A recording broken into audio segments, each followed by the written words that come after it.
ఈరోజు తెలంగాణ రాష్ట్రంలో ఎన్నికలు జరిగినాయి, మనందరికీ తెలుసు.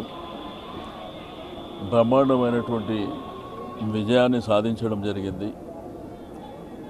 తెలంగాణ రాష్ట్ర ప్రజలకు కేసీఆర్ గారే శ్రీరామ రక్ష. ఎందుకంటే ఒక ఉద్యమ నాయకుడిగా తెలంగాణ రాష్ట్రాన్ని సాధించడమే కాకుండా తెలంగాణ ప్రజానీకానికి ఏదైతే అవసరం ఉన్నదో, నీకు ఎడ్యుకేషన్ కావచ్చు, ఇరిగేషన్ కావచ్చు, ఎలక్ట్రిక్ పవర్ కావచ్చు, అదేవిధంగా సంక్షేమ కార్యక్రమాలు అయితే బ్రహ్మాండంగా 4 సంవత్సరాల 3 మాసాల్లో చేపట్టడం. ముందస్తు ఎన్నికల్లో కూడా చరిత్రలో గెలిచినటువంటి నాయకుడు ఎవరు లేరు ఈ దేశంలో. మొట్టమొదటిసారి చరిత్ర సృష్టించారు. కాబట్టి ఆ విజయం తర్వాత ఈరోజు తిరుమల శ్రీ వెంకటేశ్వర స్వామి దర్శనార్థం ఇక్కడికి రావడం జరిగింది. కుటుంబ సమేతంగా స్వామివారిని దర్శించుకోవడం, వారి యొక్క చల్లని దీవెన ఆశీర్వచనాలు తెలంగాణ రాష్ట్రమే కాకుండా ఆంధ్రప్రదేశ్ రాష్ట్ర ప్రజలకు కూడా స్వామివారి ఆశీర్వచనాలు ఎల్లప్పుడూ ఉండాలని కోరుకుంటూ ఉన్నాం. ఈరోజు ప్రధానంగా చూస్తే రాజకీయ వ్యవస్థ కూడా ఇక్కడ ప్రభుత్వం అయితే బాలేదు, అది అందరికీ తెలిసిందే. బట్ ఇక్కడ కొత్త రాష్ట్రం ఏర్పడినప్పటి నుంచి పరిపాలన ఒక పద్ధతి ప్రకారం జరగకపోవడం మూలాన్నే ఆంధ్రప్రదేశ్ రాష్ట్రానికి బాగా నష్టం జరిగింది. అంటే ఆ కొట్లాడేటువంటి స్పిరిట్ లేకపోవడం, ఊకే పదే పదే టీవీలలో కనిపించడము, ఏదో పబ్లిసిటీ అన్నిటికీ మరి జింద తిలిస్మత్ లాగా అన్నిటికీ సమాధానం అదే అనుకుంటే కూడా రాబోయే కాలంలో చాలా ఇబ్బందులు వస్తాయి.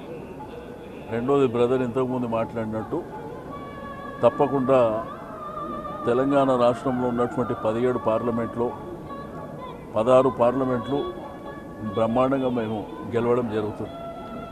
అందుకే ముఖ్యమంత్రి గారు ఫెడరల్ ఫ్రంట్ గురించి, అంటే ఈ దేశ రాజకీయ వ్యవస్థ, ప్రజలు సుఖ సంతోషాలు, అభివృద్ధి, డెవలప్మెంటు, సంక్షేమం బ్రహ్మాండంగా జరగాలంటే ఫెడరల్ ఫ్రంట్ రావాల్సినటువంటి అవసరం ఉంది. అందుకే కాంగ్రెస్, బీజేపీ లేనటువంటి గవర్నమెంటు కేంద్రంలో రావాలనేటువంటి కోరికతోనే ముఖ్యమంత్రి గారు ఆల్రెడీ కార్యక్రమాన్ని స్టార్ట్ చేయడం జరిగింది. కాంగ్రెస్ ప్రభుత్వం రావడం అనేది డొల్లా. సేమ్ టైం బీజేపీ కూడా వచ్చేటువంటి అవకాశాలు లేవు. ఎందుకంటే రీజనల్ పార్టీ చాలా స్ట్రాంగ్ అయిపోయినాయి. అందుకోసమే, అంతేగాని మన సిద్ధాంతాలను పక్కన పెట్టి ప్రతిసారి ఎవడు పడితే వాడు వెనుకపోవడం అనేదే ఒక పార్టీకి తీవ్రమైనటువంటి నష్టాన్ని కలిగిస్తుంది.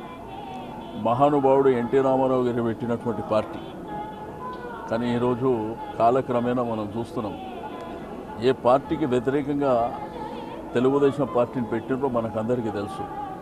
బట్ ఆ సిద్ధాంతాలను తుంగలో దొక్కి ఇప్పుడు ఏం జరుగుతుందో కూడా మనం చూస్తున్నాం.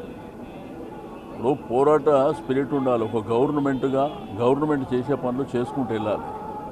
అపోజిషన్ చేసే విధంగా ధర్మ దీక్షలు, నవనిర్మాణ దీక్షలు అని ఈ పనికిరాని, అంటే డెఫిసిట్ బడ్జెట్ ఉన్నప్పుడు ఏంటంటే ఇది అదనం ఖర్చు.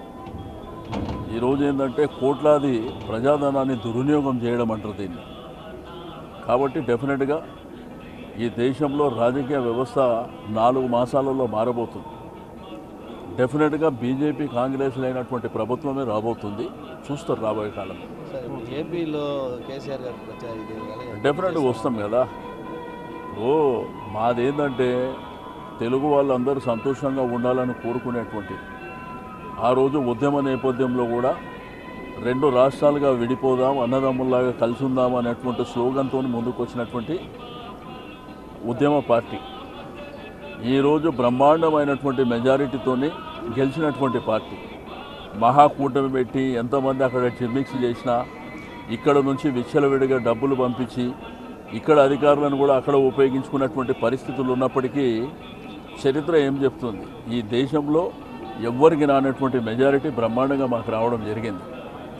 కాబట్టి డెఫినెట్గా ఇక్కడ ఉన్నటువంటి ప్రజానికం కూడా మరి టీఆర్ఎస్ పార్టీ పట్ల, టీఆర్ఎస్ ప్రభుత్వం పట్ల, ముఖ్యమంత్రి గారి పట్ల అందరికీ అచంచలమైనటువంటి నమ్మక విశ్వాసాలు ఉన్నాయి.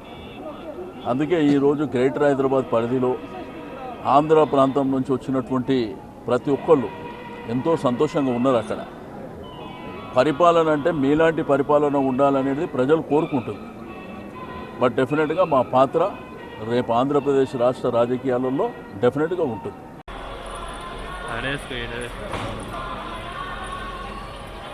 ఇంట్లో వేసుకోండి.